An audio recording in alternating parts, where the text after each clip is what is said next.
the first thing just to say really right at the beginning here is that the two examples I'm going to present had rather tragic endings. But I know in the UK that people with Prader-Willi syndrome can be supported very well. They can have good lives and productive lives and happy lives. The problem is that that isn't always the case. And so what I want to do is to explore these two particular cases, both of which ended up tragically in the people dying, and resulted in coroner's hearings. In both cases, much of the information about these cases are in the public arena. Although I was asked to do reviews, I wasn't involved clinically in either, but I was asked to do reviews for the coroner after their deaths. So I do have some additional personal information that is not in the public arena, and I've changed some of that.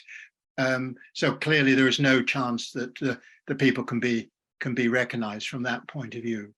But I'd like to just sort of pick up on some of the issues that these cases illustrate. So I'm going to tell you a bit about the two people, then try and identify what seemed to me to be some sort of common themes in these two cases. But essentially what I want you to think about is, why did the services fail? Or in what way did the services fail?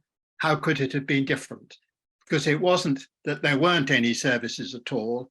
It's just the services, for reasons that aren't always clear, didn't properly engage in these situations. So the first person I want to refer to, I've called Mr. X, who at the time of his death was 30 years of age. And I think it's not uncommon, these situations. He had quite a long history of problematic behavior as an adult as well as a child, but as an adult when he moved away from home, that led to placement breakdowns. So he developed, in a way, a bit of a relationship here.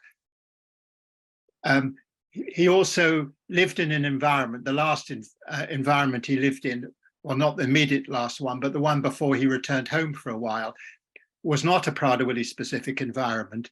And he put on a lot of weight, as you can see, during that time. But because of his behavior, the placement broke down. And they basically said he had to move back home. Now, I want to, at some point, pick that issue up, because here is a service that you can argue about whether it was sufficiently resourced and so on, but somehow how they expected a mother who I think was single, I think she was a widow, a mother to pick up on issues and manage situations that they had failed to manage themselves, seems to me a serious issue. Now, whilst at home, he was seen regularly by actually an adult endocrinologist who was some distance away, who persuaded him to accept the idea of a placement in a Prader-Willi specific environment. It was going to be one well known to some of you, called Gretton Holmes. But at that time, it was not accepted by the local authority, at social services in the UK. And by the time some funding was agreed for this, he had changed his mind. His weight increased at home, and the reason for that is that he insisted on going out and threatened his mother if she wouldn't let him out, so he went out and he got hold of food. He was then offered what is clearly to anyone inappropriate respite care. It was offered as a second floor room in a hostel for people with intellectual disability. I say it was inappropriate, largely because of his physical state, his weight. So once he was in the room, it was actually very difficult for him to get down the stairs, and his quality of life deteriorated markedly. But what he did is order in food. His weight continued to go up, and there were physical complaints. And there was a period when a day when he was sent to hospital.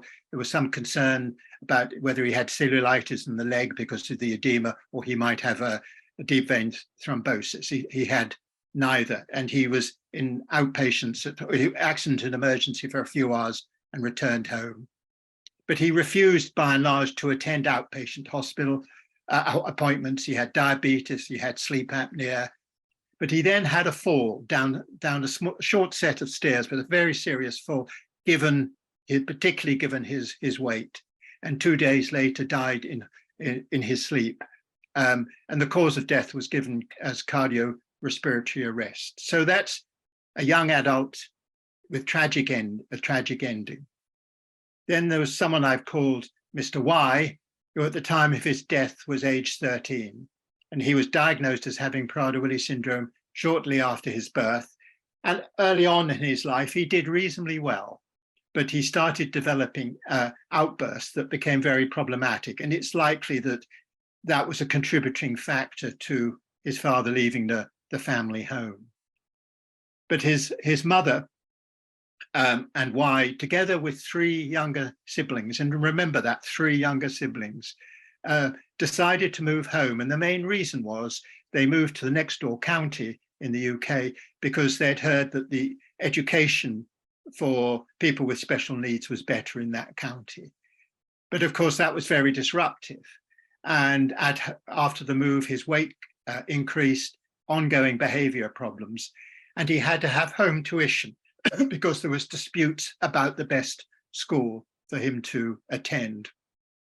When after almost a year, he was finally allocated to a school, and things seemed to settle for a while.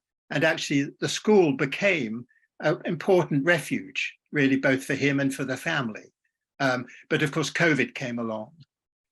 The police increasingly became the emergency service here, because mother felt she had no alternative but to call them in the middle of the night or at weekends when his behavior was so bad she couldn't manage him.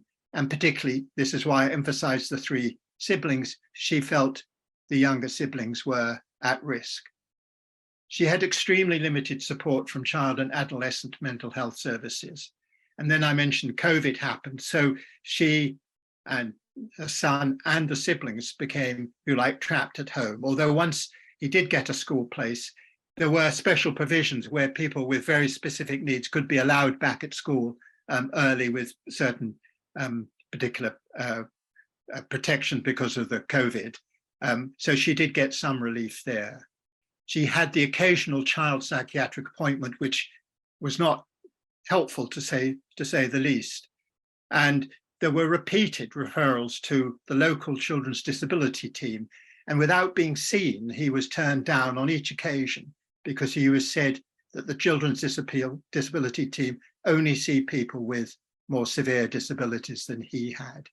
The family was receiving 2 hours of support a day, but following a very serious incident at home, when again the police were called, he ran out of the family home, and later, and I won't give too many details about this, later was found dead, almost certainly as a consequence of an accident, although there was some question as whether it might have been intentional, his act might have been intentional that led to his death.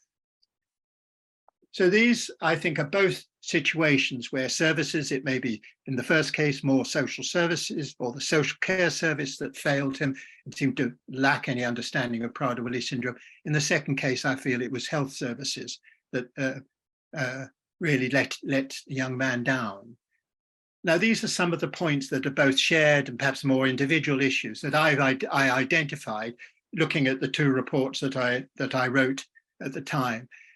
I think the first one, and I think this is an important one, is it does seem to me is if people with Prader-Willi syndrome seem to get trapped in what appears to be a pathway of inevitable decline. And I sort of early on when I heard about these cases, you sort of almost knew what was going to happen. Now, I don't how true a perception that is, but there was almost as if they were on this route and that no one was trying to pull them back from what inevitably would lead to some serious crisis and potentially to their death. I think that in both cases, there was a failure to appreciate the seriousness of the situation and the impact on others. I think there was a lack of understanding by health and social care of the complexity, severity, and particular needs of someone with Prader-Willi syndrome. There was a failure to either engage with or offer meaningful support or expertise. And one of the things for me that was quite striking, looking at the health records, was there seemed to be no proper formulation that essentially tried to say what was going on, particularly with the young man. When reading the notes, I even wondered whether he could have been developing a psychotic illness, but there was no one who ever questioned that. They just thought, well, these are the behavioral outbursts that are characteristic of Prader-Willi syndrome. Nor did they seem to me to appreciate the major impact it was having on this family. Expertise was, in some cases, in both cases, offered at a distance, and the young man was referred to the Institute of Psychiatry in the Maudsley Hospital in London. That referral never actually happened in the end. But I raise an issue here about the expertise being available, but at a distance. And what was needed here was help at the local level. There was a failure to manage crisis, and the police, certainly in the young man's case, became the crisis service. There were missed opportunities, such as when the first person, the older man, the adult, was admitted to hospital. And I think, he particularly illustrated the issue around the importance of social care, and in the young lad's situation, importance of access to education. So what sense can we make of this, and what can we learn from such failures? Well, as I said at the beginning, and I want to emphasize this because I know there are parents on this session too, there are excellent services available, and the lives of people with Prader-Willi syndrome can be very fulfilling. But how do you understand such failures? What have we heard from the two talks earlier that might have addressed the failures in these two cases? And what are some of the key moments in a person's life trajectory where you might intervene in a way that would make it very different? What are the lessons we've learned? How could we reduce further avoidable deaths? Can we have an attitude whereby we are willing to look at near misses, where someone's life can be actually turned around because services do respond, maybe as a result of a crisis? And I want to ask you, in your country, whether you have similar experiences as this and what your thoughts are about it.